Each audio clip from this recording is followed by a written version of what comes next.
bookshelf.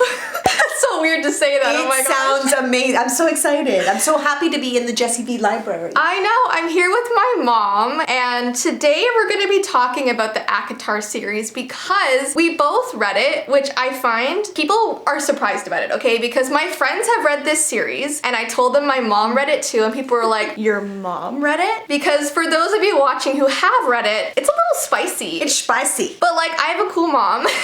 Okay, I'm glad to hear that from your mouth. So she read the books, and overall, really good. But let's be real. I was a Twilight fan. I read Twilight before you did because I was a faster reader at the time. Yep. And you and I spent a Christmas in the Twilight world. Reading it continuously. They're not like Twilight, but they give you Twilight vibes because there's a love triangle and like you fall in love with the characters like you did in Twilight. So after we read this, I was like, Mom, so do you like Twilight or ACOTAR better? I'm still hooked on Twilight. It's my #1. But I would have to say there's not been a series that I've read in a long time that has come close. And this series came close. Yeah. These are fairies, right? Fairies and other mythical beings, and obviously in Twilight it's vampires. So it is different, but there are some similar vibes. So we're gonna start off the video with a non-spoiler review. So anyone watching right now who hasn't seen it, I'm gonna put the timestamp where we start talking about the spoilers, just in case you don't wanna know anything that's gonna happen in the books. That's a good idea, Jess. Yeah, thank you.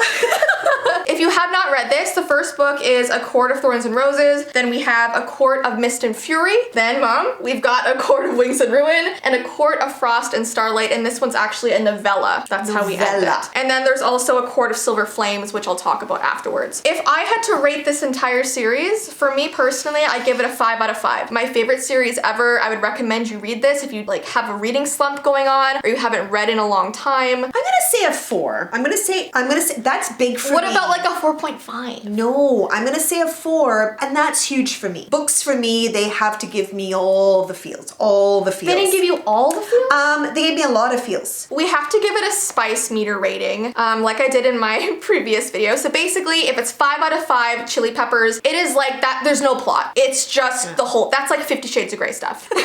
So, and then 1 is like a little bit, you know what I mean? And then there's like a mid-range. So I think these books, for me, were like a 3.5 out of 5, I would say, because it wasn't the entire plot. I think it was well done. There were some intensities. I thought it was very well done, and I know that you were like, Mom, I don't know if you're gonna like this, and I don't. I'm not a 50 Shades of Grey person. Yeah. I started reading it, and I'm like, no, this is not for me. I'm also not a prude, but I would have to say that this book did it well. I would say probably for me, yes, I would say to a 3 to a 3.5 for sure. It's definitely slightly over mid-range. You know, you're not like super high, but it's not low. It's definitely not low. Every single book. Not for kids. No, definitely not. I would say this is like a, I don't know, a 16 or 18 plus, I would say. I would say so for sure. 16 for sure. Parents, this is 16 to 18 plus. Okay, don't get mad at me if they read it. So I'm gonna read you a synopsis of the first book. This is still okay if you have not read the series. 19-year-old Feyre kills a wolf in the woods and a beast-like creature demands punishment for it. She is taken to the land of fairies, her captor Tamlin, who is an immortal fairy himself. She comes to live with him at his estate. He is a high lord of Prythian, and Feyre begins to realize that what she has previously learnt about the dangerous world of the fairies is a lie. It's so weird reading the synopsis because this series is so much more than that. Like, this doesn't even break the surface. Like, that is like maybe the first quarter of this book, the very first book. It extends so much more than that, and we're gonna end the non-spoilers here because we just need to talk about the rest of the series. So if you would like to read this book, don't continue. I mean, if you're curious, you can. But for those of you who have read it, right now we're gonna be talking about what we thought of it as a whole. With spoilers. A Court of Thorns and Roses, obviously Feyre falls in love with Tamlin.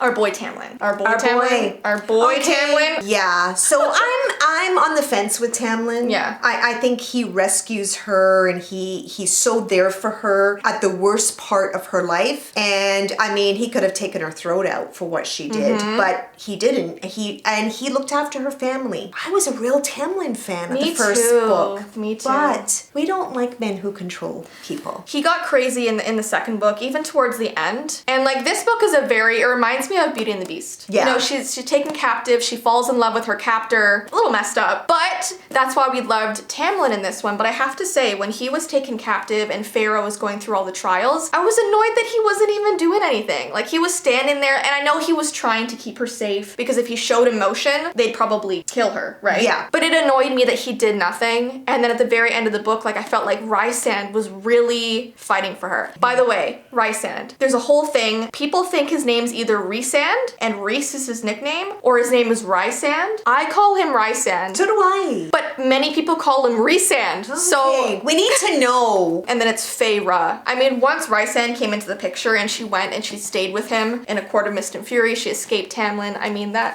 whole romance is amazing. It's amazing. And at first I didn't want it to happen because I was kind of hanging on to the whole Tamlin relationship. Everyone was. They're like, do we really have to like Rysand now? But like, he makes it easy. And he's such a kind, considerate person that it actually, next to Tamlin, it really shows Tamlin up. Yeah. So if you were a Tamlin fan and then you get into this character of Rysand, you start to realize the kind of man he is next to someone who was somewhat controlling and wanted to tell her how to live her life. Rhys is completely different. He's so into her and what she wants, and he wants her to live a life that's good for her. Yep. So the first book is a good intro to Tamlin and Feyre. The second book is definitely about the romance between Feyre and Rysand. It's basically the whole thing.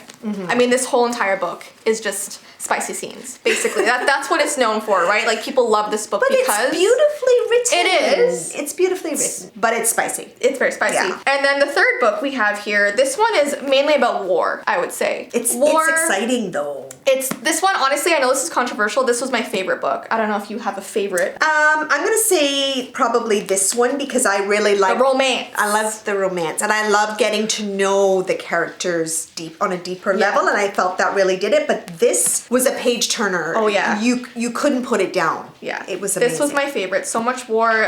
It shows more the relationship with Feyre and her sisters. A lot more. And a lot of Nesta and some of Cassian and Nesta relationship. And that's where the last book comes in. And then we have the novella, which, you know what? I don't think the author was originally even going to write this, but people really wanted more Feyre and Rysand content. So she created this book where they're going through their winter solstice. It's like Christmas. And a lot of people think it's pointless. I still gave it a 5 out of 5. A lot of people gave it like a 3 or a 4. I don't think it was pointless because it really got into the family dynamic. I think it was really important in Nesta's story to show her unraveling. Yeah. How she went downhill. She's going through a lot of turmoil and she's being a little bratty and not very cool, especially to Feyre, you know. Who's done so much for her. Yeah, and to Cassian, who clearly is head over heels for her, let's be real, right? So then we have A Court of Silver Flames, which my mom has not read yet. No, I'm so excited. She doesn't hate Nesta. See, Nesta, I cannot stand. Comment down below what you think about Nesta. This book did change my mind by the end of it because it goes through her journey of healing, right? So for me, at the end of the book, I was satisfied and I loved her again, okay? Okay, everyone, hurt people hurt people. Yeah. It's a fact. So I think this author was amazing in the way not every character is butterflies and rainbows.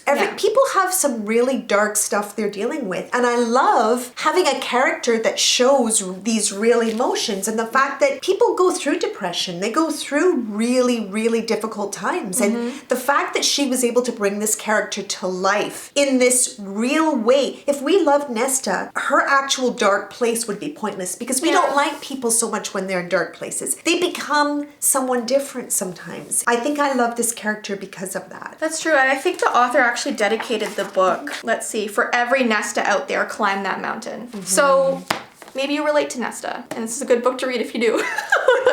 If you're like Nesta. Good, I'm excited. So yeah, my mom's gonna read this, but for me, I gave this a 4 out of 5. It was the only book I didn't give a 5 out of 5 just because I struggle with Nesta. Other than that, it was a very good journey and I did enjoy this book. So we're gonna end this video here. Overall, I would say definitely check out this series. We really loved it. I feel like we had like a bonding moment over it. We did. It was another Twilight moment. I love it. I know. love it. Thank you for sharing it with me. And I can't, my next month is gonna be in this book. It does take a long time. There's a lot of pages in here. There's like 800 pages in here. So it's gonna be fun. It's gonna be a great February. All right, guys, I hope you enjoyed this video. Stay tuned for my next one for Jessie's Bookshelf. And yeah, we'll see you very soon. Bye. Bye.